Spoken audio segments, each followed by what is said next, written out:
So, you've got a Switch, but you've never played Breath of the Wild, but you really want to play Tears of the Kingdom, and now you've got no idea what happened in the predecessor. Here is the story in 174 seconds. Link wakes up to a mysterious voice from his insanely long nap. Spoiler, it's Zelda. He immediately finds the Sheikah Slate, which is kind of an iPhone Switch hybrid. With that, you can create bombs, freeze water, stop time, and have a giant magnet, and take pictures. You run outside and meet a mysterious bearded man. Spoiler, it's the dead pappy of Zelda, King Rome. He lets you know, hey, all your friends, except Zelda, are dead, and you've been napping for 100 years. The fuck's wrong with you, mate? To prepare for the battle with Calamity Ganon, Hylians discovered a bunch of Guardians and 4 divine beasts. Thus, 4 champions were chosen to control these beasts. Your 4 buddies here. Ganon, that cheeky little bastard, possessed the Guardians and beasts and kills all of your friends. Link's injured, has to go to sleep for 100 years, and Zelda fails to defeat Ganon. I think he devours her because she's in his belly as mentioned in some diaries. One eternity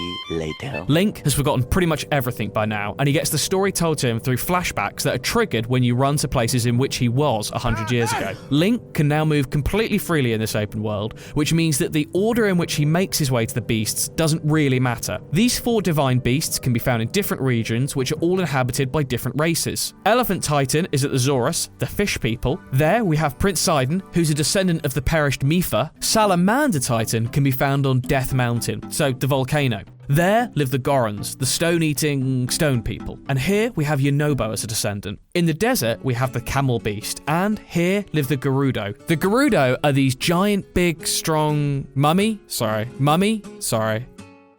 Here rules Riju as a descendant of the fallen Urbosa. And finally, we have the Bird Beast and the Bird Tribe, the Rito. Here is Tiba, the descendant. The elements here are ice and wind. Each of these beasts is a huge dungeon. The Soul of the Dead champions welcome you here when you get in, then you defeat the final boss, freeing the beast, which then go into attack mode. You then learn the forces of the champions. One of them gives you a second chance if you die, another a big shield, the other a thunder strike, and the last one gives you the ability to rise into the air. Link then makes his way to the Lost Woods to retrieve the Master Sword that Zelda placed here so kindly 100 years ago. And yeah, you go to the castle in which this banger of a song plays. Can we just appreciate this for a moment?